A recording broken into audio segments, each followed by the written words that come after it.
오늘은 창세기 중에서도 이 창조 부분을 좀 살펴보겠습니다. 성경의 첫 부분은 창조 기사로 메워져 있습니다. 창세기에는 어느 문헌에도 없는 창조에 대한 그러한 이야기가 등장합니다. 그런데 우리가 성경을 봐서 다들 알고 계시지만 이 창조에 대한 기사가 창세기 1장에서 한 번 나왔는데 창세기 2장에서 두 번째로 다시 등장합니다. 그래서 오늘 왜 창세기에서는 이 창조에 대한 기록이 두 번 반복해서 나와게 된 것인가?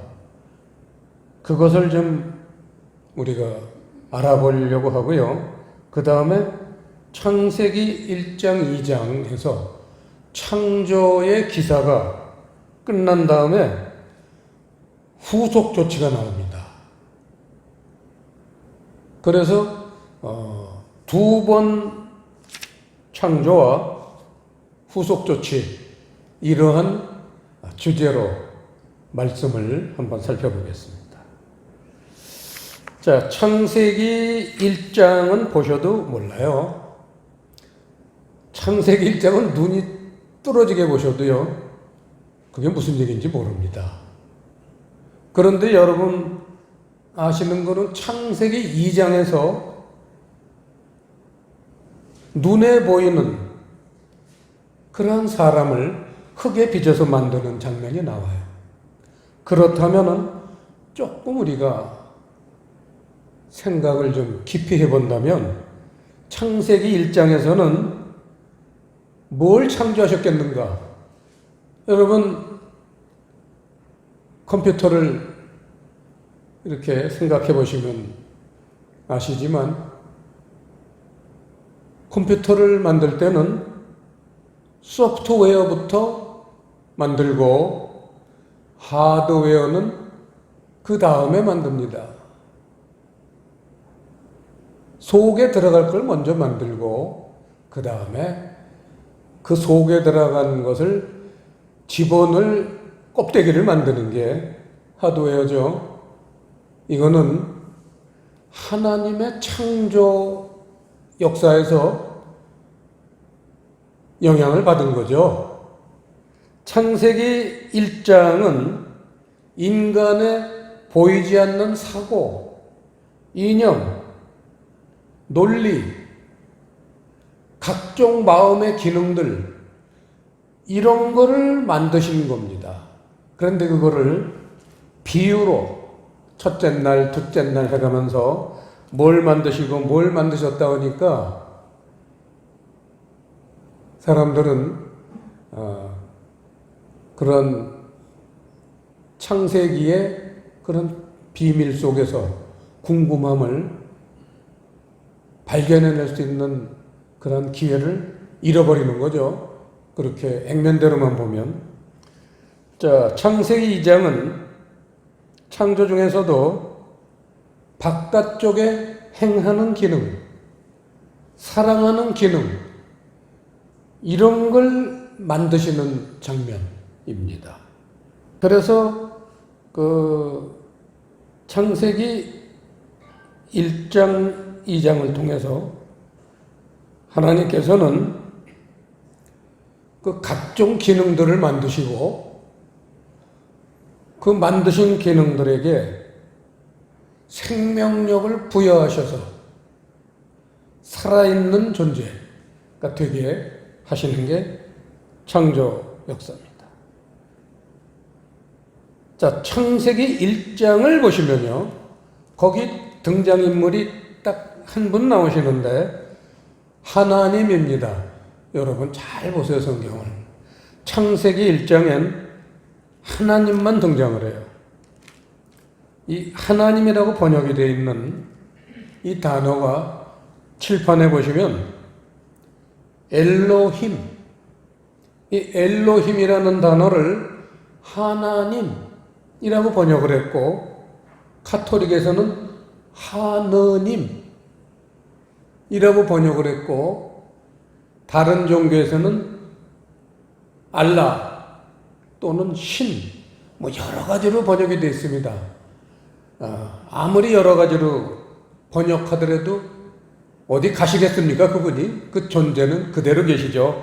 우리는 하나님으로 부르는 게 하나밖에 없는 신이다 해서 하나님, 우리 개신교에서는 하나님이라고 호칭을 하는데, 이 엘로힘이라는 단어의 성경 사전을 보시면요, 전능자,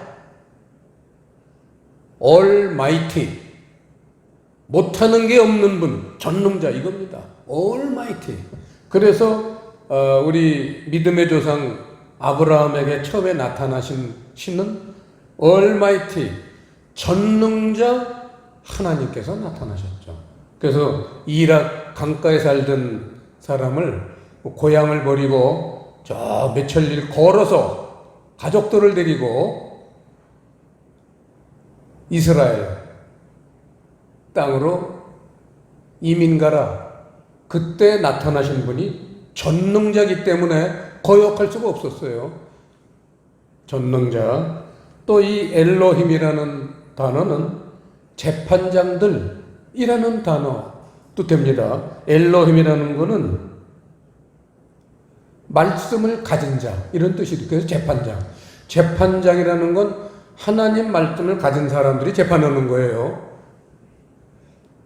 그래서 성경에 사사기라고 있는데 그렇게 그 부족 국가였다가 나중에 이제 이 이스라엘에 가서 땅덩어리를 딱 정착하고 지도자를 하나 세워야 되는데, 그때 사사라는 어떤 사람을 세웠는데, 그 사사라는 사람을 엘로힘이라고 불렀어요.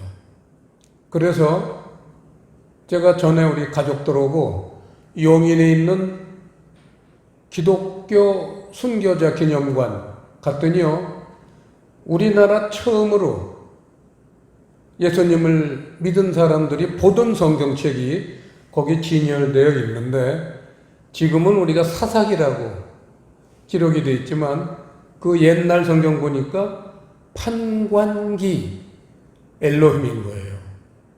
판관기라는 거는 재판장이라는 얘기입니다. 엘로힘을 재판장, 말씀을 가진 자라고 그렇게 번역을 했어요. 얼마나 우리 조상들은 은혜스러운 성경을 봤습니까? 사사기보다는 훨씬 은혜스럽죠. 그리고 이제 엘로힘은 유일하고 참된 하나님, 이러한 성경 사전에 뜻이 있습니다. 자, 그런데 창세기 2장을 보시면요, 거긴 누가 등장해요? 여호와 하나님이 등장해요.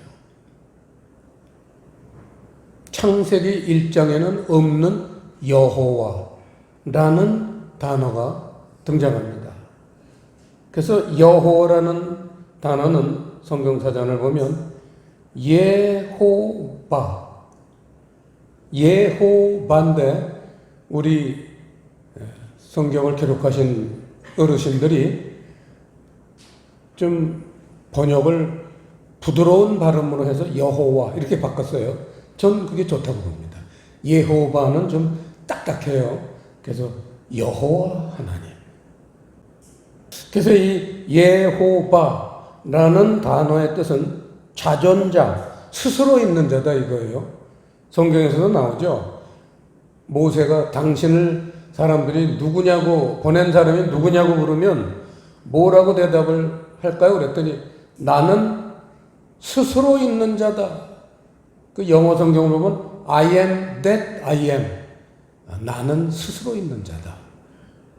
자존자라는 뜻이죠. 스스로 있는 자. 그 다음에 영원한 자. 하나님의 이름, 이렇게 세 가지 뜻이 성경사전에 있습니다. 그런데 거기다가 우리 푸른 교에서 주석을 단다면 제가 파란 색깔로 해놨죠. 여호와라는 단어의 뜻은 존재와 생명. 이게 중요한 겁니다. 여호와라는 뜻은 존재와 생명, 이런 뜻입니다. 자, 창세기 1장에서는 하나님이 사람들의 내면 세계를 창조하시는 그러한 장면입니다. 그런데 이 내면 세계로 지으심을 받은 사람들은 하나님과 합치면 안 돼요. 그래서 창세기는 2장에서 어떤 모양이 형성되고 그 안에 1장에서 만드신 내면 세계가 그 안에 자리를 잡고 그래서 하나님과 합치된 모습으로 창조 역사가 재조성되어야 되기 때문에 창세기는 1장하고 2장 반복돼서 창조 역사가 나올 수밖에 없습니다. 그래서 1장에 하나님은 창조적인 하나님, 말씀이신 하나님, 형상이신 하나님, 그게 창세기 1장에 쭉 기록되어 있습니다. 그런데 2장의 하나님은 우리 안에 내주하시는 하나님, 생명과 존재가 되신 하나님, 흙으로 만들었는데 하나님이 우리 안에 들어오시니까 생명이 생기고 목숨이 생긴 살아있는 존재가 된다 이거예요. 그래서 역사를 주관하시는 하나님. 이게 이제 창세기 2장의 창조 내용입니다. 자, 여기까지는 이제 오늘 창조에 대한 기록이고, 오늘 말씀의 핵심은 그렇게 창세기 1장, 2장에서 창조를 하셨는데 후속 조치가 꼭 있어야 되겠죠. 이게 중요한 겁니다. 그래서 이제 후속 조치를 보겠습니다. 창세기 3장은 후속 조치에 대한 기록입니다. 그래서 창세기 3장에다 쓰세요. 색연필로. 후속 조치. 창조의 후속 조치. 이렇게 제목을 쓰세요. 이건 세계 어딜 가도 이런 주석은 없습니다. 창조의 후속 조치. 자, 그 후속 조치에는 두 인물이 등장하는데 창세기 3장에는요, 뱀이 등장해요. 그리고는 여자의 후손이 등장합니다. 이게 후속 조치예요. 하나님이 창조를 하시고도 마음이 놓이지 않아서 안전장치를 하셨다 이거죠. 이게 후속 조치예요. 이 하나님이 자기가 정말 자기 몸과 마음을 따라서 만든 인간들이 안 따르면 어떡하지? 지멋대로 살면 어떡하지? 그거에 대한 후속 조치입니다. 우리도 자식들을 낳으면요, 그 어려서부터 때로는 타이르고 때로는 해차리를 들고 때로는 밥을 굶기고 하면서 가르치죠. 그게 왜 그러고 그러는 거예요? 사람 되라고 하는 겁니다. 하나님도 자기가 창조하신 그 본래의 뜻대로 사람답게 살라 하시려고 후속 조치를 해놓으셨다는 거예요. 그게 타이르고 회초리 들고 밥을 굶기게 하신 똑같은 거예요. 그 후속 조치 내용을 보면요. 자, 창세기 3장에는 뱀이 등장합니다. 그런데 이 뱀도 피조물이죠. 저 혼자 갑자기 공중에 튀어나온 존재가 아닙니다. 근데 성경은요, 하나님의 창조 역사를 전부 기록하신 건 아니에요. 창세기 1장, 2장에 나오는 창조 사역은 하나님 창조 사역의 인간에게 필요하다고 생각하시는 한 부분만 공개를 하신 거지 하나님의 창조 사역을 다 기록하신 건 아니라는 걸 우리가 알아야 돼요. 왜냐하면 천사를 만드신 부분이 빠졌어요. 영적인 존재, 천사들을 만드신 부분이 빠졌습니다. 그래서 이 성경, 우리는 66권이라고 하는 이 성경을 정경이라고 부릅니다. 정경. 올바른 성경책이다 해서 정경인데 이 정경은 66권으로 여러분 아시다시피 구성되어 있습니다. 그런데 이 정경 66권에 포함되지 않은 제2경전이 있어요. 그거를 아포크리파라고 부릅니다. 아포크리파. 이 아포크리파는 그게 뭐냐면 성경을 66권 그 속사도들이 이렇게 선정을 할 때 그때 그 이를테면은 그 어떤 전체적인 그런 기독교가 통일된 기독교가 탄생하기 전에 깨달음을 받은 사람들이 이게 성경이다, 이게 성경이다 해서 성경책을 선택해가지고 막 그렇게 번역을 해서 뿌렸어요.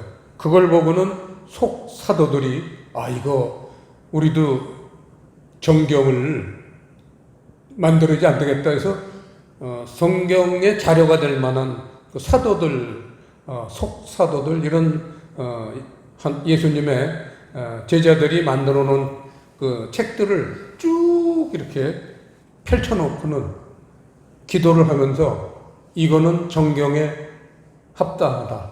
이것도 정경에 합당하다 해서 선택을 한 게 쉬어보니까 3927 구약의 39권, 신약의 27권, 도합 66권에 오늘날 정경이 된 겁니다.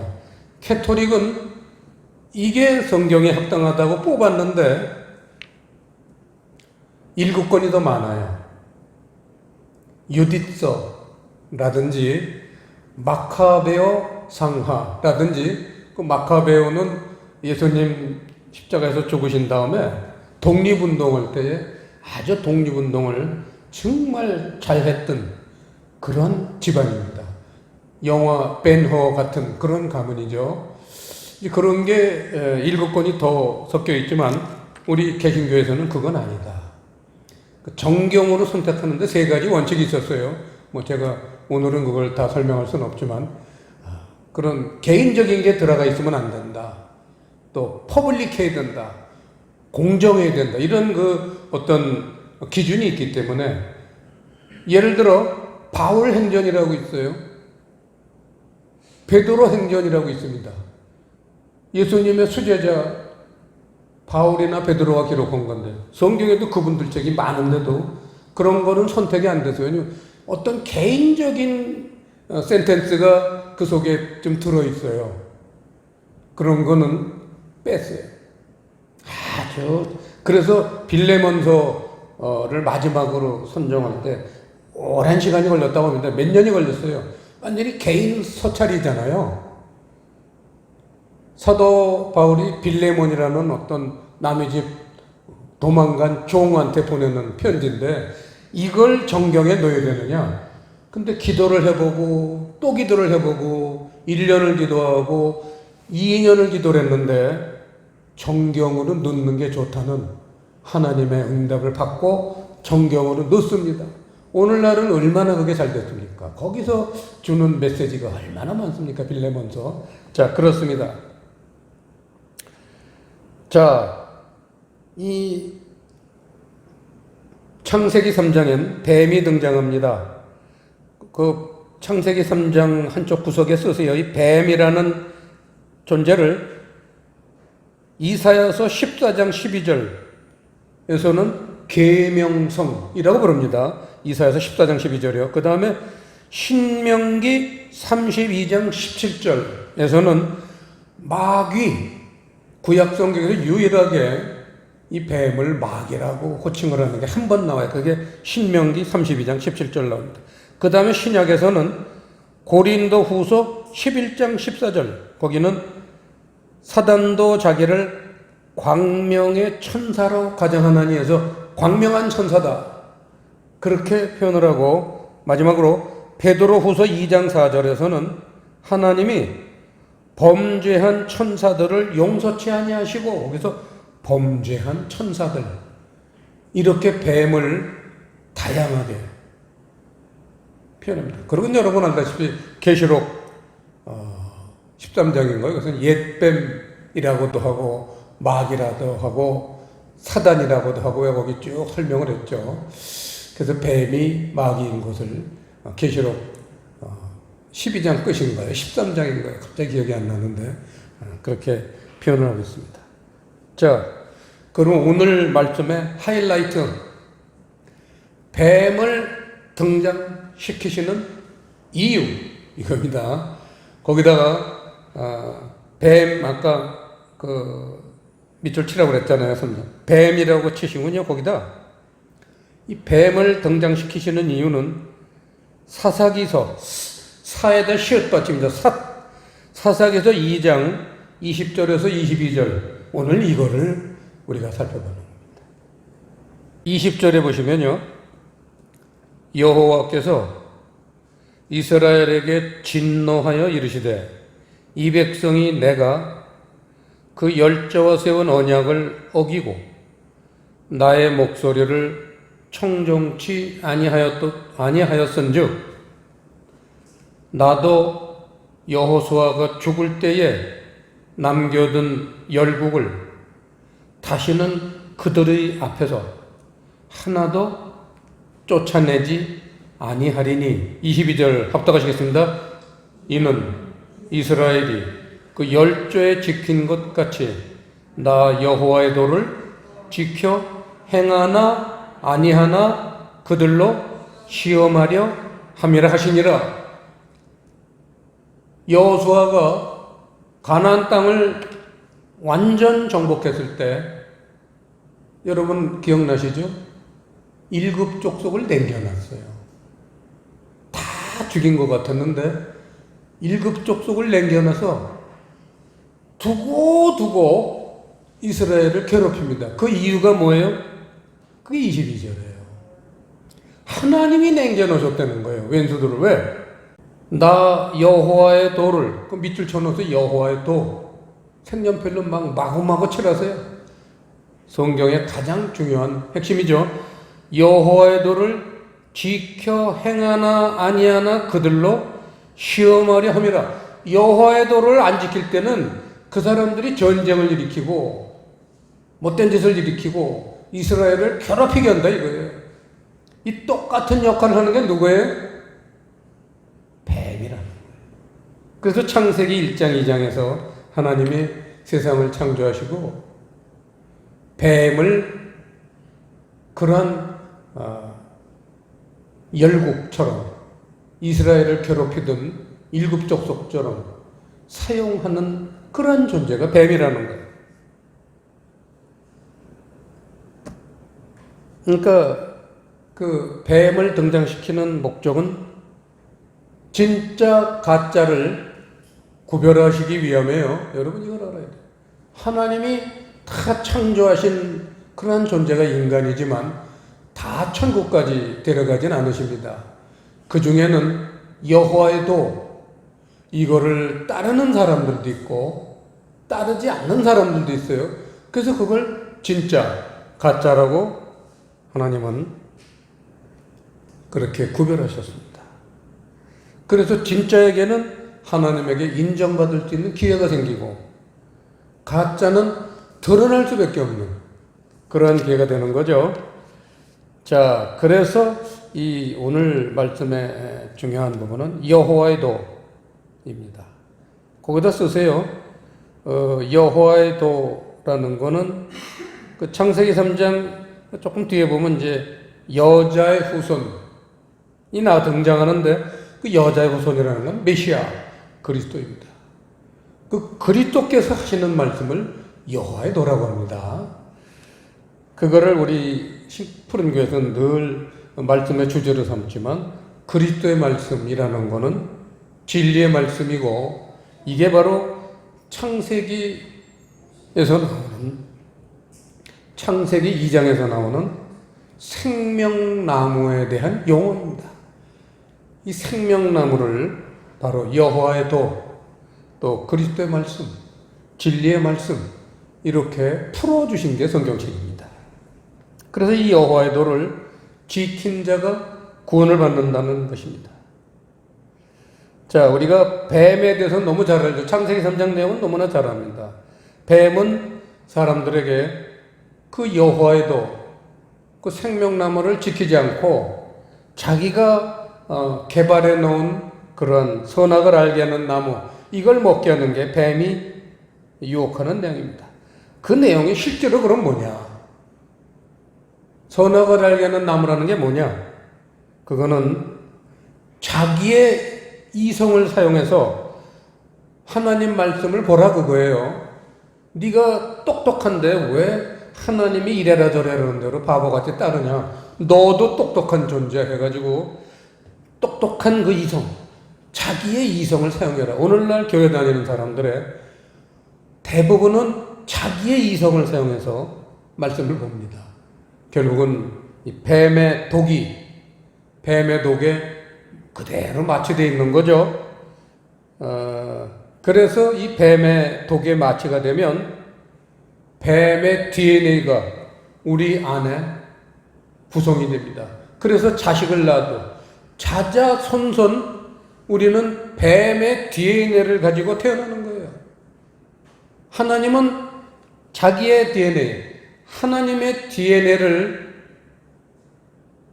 가지고 우리를 창조하셨는데 그만 뱀이 DNA를 바꿔버렸어요.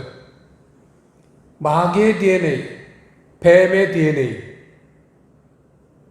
DNA로 바꿔버렸습니다. 그래서 하나님은 이거를 회복시키는, 이 DNA를 도로 찾아오시는 그러한 필요성이 있기 때문에 후속 조치의 결론이 여자의 후손, 그리스도 예수를 보내주시는 거죠. 이거를 아주 쉽게 설명을 내면요, 여러분 하박국의 결론이에요. 그래서 오늘 성경의 마지막 부분은 하박국을 잠깐 보시겠습니다. 하박국 선지자에 대한 글입니다. 1장 1절부터 조금 보시면요, 4절까지 보시면 선지자 하박국의 묵시로 받은 경고라. 묵시, 예언의 말씀이라는 거예요. 2절에 보시면요, 여호와여 내가 부르짖어도 주께서 듣지 아니하시니 어느 때까지리이까? 내가 강포를 인하여 외쳐도 주께서 구원치 아니하시나이다. 어찌하여 나로 간악을 보게 하시며 패역을 목도하게 하시나이까? 대저 겁탈과 강포가 내 앞에 있고 변론과 분쟁이 일어났나이다. 이러므로 율법이 해이하고 공의가 아주 시행되지 못하오니 이는 악인이 의인을 에워쌌으므로 공의가 굽게 행함이니이다. 마치 우리나라의 현재 현실을 보는 것 같죠? 하박국, 이걸 잘 보셔야 됩니다. 외치고 있어요. 불의가 판치고 우리가 그렇게 악인들한테 당하는데도 우리의 기도를 왜 안 들어주십니까? 종말에 많은 나라의 그리스도인들이 외칠 수 있는 장면이죠. 온 세계가 앞으로는 적그리스도 지배하여서 공의가 없어지고 이런 불의가 판치는 정말 억울하고도 억울한 세상에 살 겁니다. 그게 하박국이 대변하는 거예요. 하박국서의 핵심이에요. 결론은 뭐냐? 2장 4절 보세요. 2장 3절부터 보시면요, 이 묵시는 정한 때가 있나니 그 종말이 속히 이르겠고 결코 거짓되지 아니하리라. 비록 더딜지라도 기다리라 지체되지 않고 정령 응하리라. 기다리라는 거 하면서 그 유명한 하박국의 4절 말씀 합독하시겠습니다. 보라 그의 마음은 교만하며 그의 속에서 정직하지 못하니라. 그러나 의인은 그 믿음으로 말미암아 살리라. 이거예요. 하박국의 가장 중요한, 억울해도 기다리고 참으라는 이유가 믿음으로 사는 거를 하나님이 예비하셨기 때문에 걱정하지 말라는 거예요. 핍박은 좀 받더라도. 그래서 그 믿음에다 밑줄을 치시고요. 칠판을 보시면요, 그 믿음이라는 단어가 에문나, 성경에서 가장 중요한 단어 중에 하나입니다.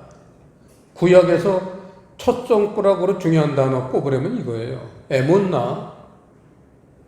우리가 늘 보던 어떤 단어들이 있죠. 좀 이따 말하겠지만. 자, 에문나라는 단어의 성경 그 사전을 보면요, 믿음, 진실, 참, 진리, 이렇게 뜻이 들어 있습니다. 그러니까 결국은 이 에문나는 미시파트하고 같은 동의어예요. 미시파트를 에문나라고 쓰실 때도 있습니다. 거기 제가 지금 칠판에 써놨듯이 이 에문나를 이사야서 59장 4절, 에레미야서 5장 1절에는 진리라고 번역이 되어 있어요. 그러니까 믿음, 참, 진리, 같은 단어죠. 같은 뜻입니다. 그 예레미야서 5장 1절 보시면 예레미야가 그랬잖아요.